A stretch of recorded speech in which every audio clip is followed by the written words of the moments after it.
Hey, welcome to the Closing Beat, everybody. Happy Friday. Hope everything is going well for you. Welcome. Happy Friday. Hey, this is our Closing Beat show that we do. It's just a quick stock market update. We're financial advisors here at Jazz Wealth. We build and manage our own funds, by the way. So you can see those on our website, all the performance and everything of how those things are going. We don't have any expense ratios, any admin fees, any garbage like that for those funds since we build and manage them ourselves. If you're one of our customers, the dojo is now officially live. Feel free to check that out. You have an email in your inbox there that will get you access to that. All of our wine and wealth classes, all the geeky stuff. Speaking of wine and wealth, we did a class last night about February performance. And if you happen to check it out, wasn't today like exactly what was in the data there? We sort of geeked out on the data last night. So far off to a good start as far as following historical norms for February. If you missed it, go into the dojo, check it out. If you're also one of our customers, retirement forms are available provided that you took money out early or you had some kind of distribution, conversion, whatever. Otherwise, there's no need for tax forms. You'll be all set there. Individual account tax forms will run here in February, and you'll get an email when those are ready. Okay, for those of you that are not customers, you have no idea what I'm talking about, so let's talk about the markets. We've got the Dow just a little bit higher on the day, 58 points. The S&P a couple points to the upside. The Nasdaq was down a little bit. Next week, earnings will be a very busy one there. All right, as far as earnings go, we've got 45% of the S&P 500 has already reported earnings. 68.1% of them have beat on earnings, so not bad. It's not a record or anything, but it's nice there. Little data for you. Today we had a 1% gain in every index that was out there. All the major indices that you follow, 1% or better across the board. Why? Jobs number. Well, that helped. It didn't really cause it, but jobs number came in at 304,000 new jobs despite the government shutdown. 170,000, I believe, was the number that everybody was expecting there. That is officially the 100th straight month of jobs growth. 100 months in a row. So very interesting. Obviously, that grabbed the headline attention there. Unemployment rate to 4%. Construction spending beat. That was also a number that came out today, better than expected. Consumer sentiment was also a number that came out. It was better than expected, but they only interviewed 500 people. If you look into consumer sentiment, the University of Michigan consumer sentiment, it's interesting, and a lot of people look at it and pay attention to it, but they interview 500 people. So come on. Really? Overnight, Chinese factory numbers came out lower than expected. More slowdown sort of info out of them. Now, keep in mind, it's slowdown. So a lot of news out of China from the iron production, you name it. We look at everything. A lot of slowdown there, but not like falling off a cliff. Just, hey, we were doing really, really well for a while. Now we're not doing quite as well. Still doing well, but the media will try to tear that one apart and make it seem bad. And a little stats for you. Since 1950, when January ends positive, the rest of the year ends positive 87% of the time. Keep in mind, we have an 8% gain here on the S&P. So even if we do pull back in February, you have to give back 8%. That, we've got a little bit of a cushion if the markets want to get weak for a while. Okay, let's look at the broad-based indices here. You got the S&P 500. If you have seen our candlesticks class, and you're one of our customers there, you know that today was an indecision day. We need more information. We can't make any major decisions based on what happened today, but all looks good, at least in the meantime there. Those classes are in the dojo, by the way. Just search candlesticks. Same for the Dow. Little bit higher there, but nothing to get too excited about. The Nasdaq pulled back a little bit. Still a small day overall, so not really that big of a deal. Where was all the excitement today? Energy. I'll use the XLE today to look at the energy sector. Broke above a little bit of range. We mentioned this yesterday. Why? Earnings. You got Chevron, right? Great day for that one. We'll cover that in a minute. And you got Exxon Mobil, both positions that we hold in our dividend fund here at Jazz Wealth. Exxon Mobil is actually one of our larger positions, so congratulations if you're participating in that one. If we look at REITs, as far as another sector of the markets, they basically took the day off. You had some news from Simon and a couple others that sort of helped a little bit of weakness in the morning there. However, hey, yields a little bit higher. And the fact that the REITs have been, this ICF, I'll use this one here. The fact that it's been higher 16 of the last 20 days. Look at this rally. Incredible rally there. It'd be totally normal if this thing wanted to take a break, especially at the current price level, that 106 resistance area. People like to look at that. Still higher by over 14% since these December lows. So REIT's looking pretty good there. That's one of the other sectors we cover. Semiconductors, another good day for them, 1.25% on the day. You can also see it up above me there on the little scroller there. It's now less than 3% from getting back to its 200-day moving average, and it has been a while since we've been able to say that, actually almost 4 months. So semiconductors looking good there.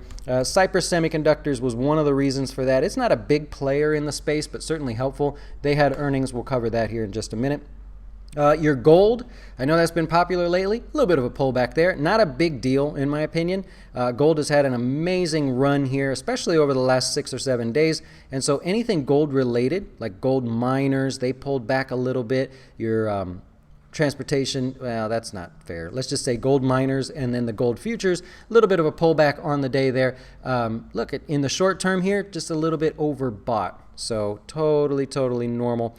Weaker areas of the day are going to be in the consumer discretionary space, just pulling back off the 200-day moving average. Retail pulled back a little bit. But if you look at the sort of last few weeks, these are just chopping back and forth. So it's really not like it's something we want to either be excited or nervous about. These are all just kind of chopping around there. Utilities basically gave back a little bit today, not a big deal.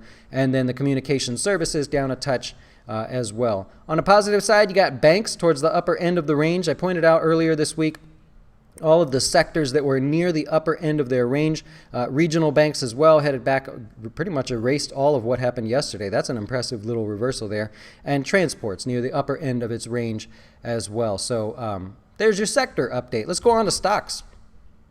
You guys want to talk about some stocks? Amazon a little bit lower here today. Well, 5%, right? They beat on earnings. We covered it yesterday. They reported revenue is better than expected. The issue became some of the weaker segments of their business. The physical stores like Whole Foods and Amazon Go, those were a little bit weaker than expected. And Prime memberships didn't come in as strong as everybody expected. Basically, the shares are just stuck right in under this 200-day moving average, and it's going to require some oomph to get it above there. So you can just tell what every trader is currently looking at, and understandable, right? A little resistance there. Cigna, a little bit lower on the day, 2.8%. We pointed this one out yesterday as being one of the ones to report today. They just guided lower. Earnings, everything was fine. Revenue is basically what it should be. They guided about $16 to $16.50 per share going forward. We were looking for like $16.70. 1675-ish, so a little bit of a disappointment there going forward. Sticking with that sector, you got Merck, same concept there, but they did better. They beat on earnings. They showed a profit of $1.04 per share. That did beat expectations. What was the name of the cancer drug? Keytruda. They advertised like crazy down here.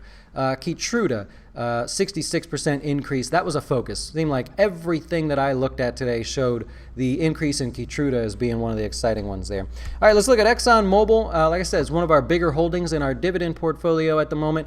Tax rate went to 32%. So if you go back to last time this year, their tax rate was 40%, so they've been able to reduce their overall taxes. Smart.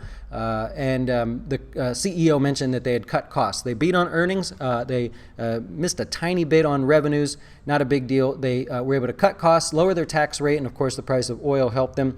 Chevron said the same things. Price of higher oil helped them out a little bit. The stock moved back into the 200-day moving average, maybe a little tiny bit extended here in a short term. A lot of the excitement for this one came from revenue. They beat on revenue by a friggin' mile. It was really good there. Double-digit growth on revenue. They also are going to do a $25 billion share buyback. That's helpful for us. This is also in our dividend fund. That's very helpful if you're a long-term holder of that one. Very nice. Not that one. Let's look at HON. This is Honeywell.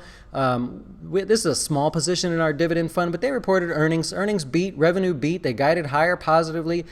Commercial aerospace, defense, and their warehouse, what do they call it? Warehouse automation. is one of their segments. All did really well and attributed to the beat. We opened right at the 200-day moving average. This is an extremely, extremely popular short-term trading pattern when you have a stock that's had a nice run up and gaps higher into a known resistance area. That's an easy short there for traders today. I think that's pretty much all you saw, or all that was there. United Technologies, just a quick one. Goldman Sachs put it on their conviction buy list. I keep track of all of those things. How does he do it? So Goldman Sachs put it on their conviction buy list there. They said the strength in their aerospace, I forgot it. Aerospace aftermarket division was the reason for that. Got it. Ha. I'm not losing my mind. Yum China. I don't really look at this one anymore. But they did really well today, 8% higher. Earnings beat, revenue was fine. KFC in China, believe it or not. KFC was the reason that their sales were higher, and they beat on earnings. Go figure. KFC. Cypress Semiconductor, we talked about them, up about 6%. They beat on earnings, beat on revenues. They did guide a little bit lower. I think if that wasn't the case, this sucker would have closed above the 200-day moving average. However, I don't think anybody's complaining if you happen to own that stock. How about a couple others? Got a chance to look at a few things today. Sony. Sony had their highest ever quarterly profit. The stock symbol's SNE, by the way, if you're looking. It doesn't trade here, but highest ever quarterly profit. So why is the stock lower? You read a little bit lower, a little bit deeper in on this one. The problem with Sony was they had their highest ever quarterly profit, but it came from music. And everybody goes, well, what about gaming? What happened over there? Saw a little bit of a drop. What's really, really, really hot right now? Gaming. Right? The kids playing with the stuff, Activision and all that. You know, sit in the chair, you got the headphones on and blast away or doing whatever. It's not good that they are not participating in what's really, really hot and profitable, by the way, right now. So shares were lower by 8%. That's all I got, really. Super Bowl this weekend, from what I understand. Budweiser is going to spend $50 million, actually over $50 million on the Super Bowl. They spent part of that going to the New York Stock Exchange today and ringing the bell at the close. To give you an example, they spent $42 million last year. So they found it worthwhile to spend over $50 million. And from what I understand, there's actually a cannabis commercial that's going to air for the first time. In the scroller down below, if you're paying attention, the company Weekend Unlimited. Right now, they're the ticker symbol YOLO. There was a lottery for the ticker symbol POT. Obviously, everybody wants the ticker symbol POT. Well, they won it. Weekend Unlimited. They won the ticker symbol POT. So I thought that was really interesting. My Super Bowl prediction, Rams 41, Patriots 2. I don't know. Whatever. Market pullback coming. We'll see. I would love it if it did, Mike. Edward says the market will retest December lows. Mark my comment. The odds are on your side. We did a whole video for customers actually. I think I did 3 different ones. Now in the dojo, you go to the geeky section, and that's where I put these sort of things. I went through every single data point in the entire lifespan of the S&P 500 to show you the stats on what happens when, just to show you everything. You just got to check it out. It's good stuff. Cool. But if there's no recession, then it'll bounce. Oh, come on, man. Stick with one side of things there. Who do you got in the Super Bowl? Yeah. I honestly, I don't know why I think a lot of people were just not as interested. It's like the Patriots again. Okay, it'd be kind of cool if the Rams won. Just got out of interest there, just to see somebody different one. But if the Cowboys aren't in it, then I'm not in it, by the way. Hey, I did a video the other day on the 70% new marginal tax bracket that they're thinking about there, to kind of explain that, because that gets a little bit misunderstood. There was a lot of talk about that today from a lot of one side. So if you want to check that out, I know that's causing a bit of a concern. I usually don't touch on things like that, but boy, the media's got it so wrong as far as how they explain it. And you know why? Because they're trying to get you excited, right? So if you're a Republican, they're trying to get you fired up and mad at the Democrats. If you're a Democrat, they're trying to get you fired up and mad at the wealthy, when ultimately we're just going to raise taxes on the upper middle class anyways. Mark my words, Edward. And so I don't want to go like down on that tangent, but at least understand how it works, and then whatever your opinion is fine. I'm one of those guys. If you are a hardcore Democrat, okay. If you're a hardcore Republican, okay. It's no different than being a hardcore Patriots fan or Rams fan, right? You guys, we're still going to get along, right? Why is it in sports, if I'm a Cowboys fan and you're an Eagles fan, we can like have fun making fun of each other and then shake hands and go buy each other drinks. But for some reason in politics, it has to be angry. I'm just not like that. I think whatever your views are, I think I can respect it, and we can, who cares, right? Yeah, gaming. No, I don't mean like gaming stocks, Aikita. So please don't mistake my words for that. I mean the category in general. Do you know how much money the big wealthy billionaires are currently funding all those esports? That is going to be like the next major sport. It kind of is already, depending on how you view it. That is getting so much in the way of investment. You talk about money going into pot stocks and crypto, nothing compared to what's going into esports. So, and I think the camera's basically telling me that's it. The camera says we're done.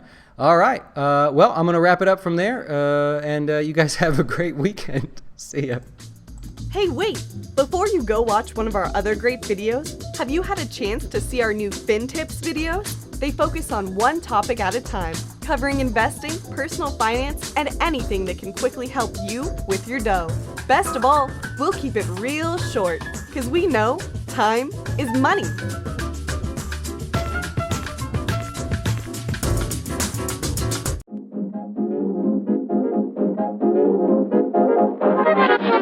Why should you choose Jazz Wealth as your retirement or long-term investing service? Our portfolios are managed by us, not some faceless mutual fund manager. Our private classes will teach you everything about investing and getting your dough straight. Best of all, our fiduciary standard means your best interest comes before ours.